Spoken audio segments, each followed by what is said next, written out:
નમસ્કાર, આપ જોઈ રહ્યા છો લખત ન્યૂઝ અપડેટ ચેનલ। તમામ સમાચાર અને અપડેટ મેળવવા માટે ચેનલને સબસ્ક્રાઇબ કરો અને બેલ આઇકન પર ક્લિક કરો જેથી તમામ સમાચાર અને અપડેટ તમને મળી રહે। લખતર તાલુકા પંચાયતના સભાખંડમાં આજે લખતર વઢવાણ પ્રાંત અધિકારી ના અધ્યક્ષસ્થાને એક સેમિનારનું આયોજન કરવામાં આવ્યું। આ સેમિનારની અંદર સરકારશ્રી દ્વારા લોન્ચ કરવામાં આવેલ નવી શુભમ એપ્લિકેશન અંતર્ગત માહિતી આપવામાં આવી। હાલની અંદર સરકારશ્રી દ્વારા લોકોને એ ઘર બેઠા વધુને વધુ પોતાના જરૂરી ડોક્યુમેન્ટ મળી રહે તે માટે થઈ અને જુદા જુદા કાર્યક્રમો યોજવામાં આવી રહ્યા છે। તેમાં ખાસ કરી અને સેવા સેતુ કાર્યક્રમ છે।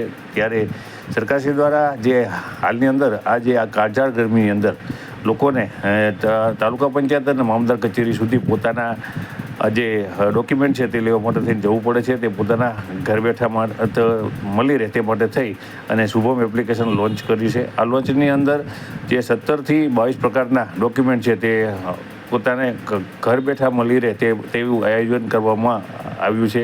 ત્યારે આજે લખતર તાલુકા પંચાયતના સભાખંડની અંદર લખતર તાલુકાના 42 ગામના સરપંચશ્રીઓ, 42 ગામના તલાટીશ્રીઓ, 42 ગામના જે વીસીશ્રીઓ છે તેઓની એક મિટિંગનું આયોજન કરવામાં આવ્યું હતું। આ મિટિંગની અંદર ઉપસ્થિત તમામ લોકોને જે આ સુવિધા છે તે સુવિધા અંતર્ગત માહિતી આપવામાં આવી હતી અને તેમને આ સુવિધાની અંદર કઈ રીતે કયા સર્ટિફિકેટ મેળાય તેની એક માહિતી આપવામાં આવી હતી।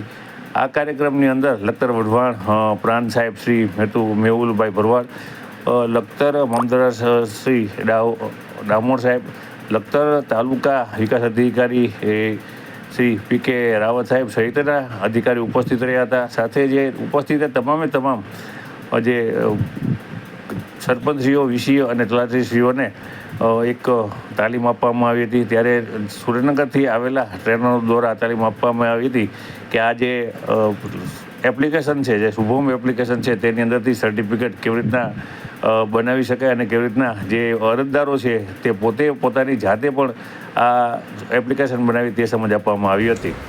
આજ રોજ લખતર તાલુકા પંચાયત ખાતે PDO શ્રી, મામલતદારશ્રી તેમજ તમામ સરપંચો, તમામ તલાટી કમંત્રીશ્રી અને વીસી એક સુગમ ડિજિટલ ગુજરાતની એક તાલીમનું આયોજન કરવામાં આવેલું હતું। હાલ આ કાળઝાળ 44-45 ડિગ્રી તાપમાનમાં લોકોને જનસેવા કેન્દ્ર ન આવવું પડે અને આ ડિજિટલ પોર્ટલનો લાભ લઈ ગામમાં ને ગામમાં જે 24 પ્રકારની સર્વિસો હાલમાં અવેલેબલ છે એ તમામ સર્વિસનો ઘરે બેઠા લાભ મેળવે તે માટે યોગ્ય આયોજન કરવામાં આવેલું હતું અને સરપંચશ્રીને આ બાબતે જાગૃત કરવામાં આવેલા હતા। બીજું PDO શ્રી અને મામલતદારશ્રી દ્વારા જે મિયાવાકી પદ્ધતિથી દરેક ગામોમાં ફોરેસ્ટનું ડેવલપમેન્ટ કરવાનું જે આયોજન ચાલી રહ્યું છે એ બાબતે પણ ચર્ચા કરવામાં આવી હતી। તેમજ સ્વચ્છતા બાબતે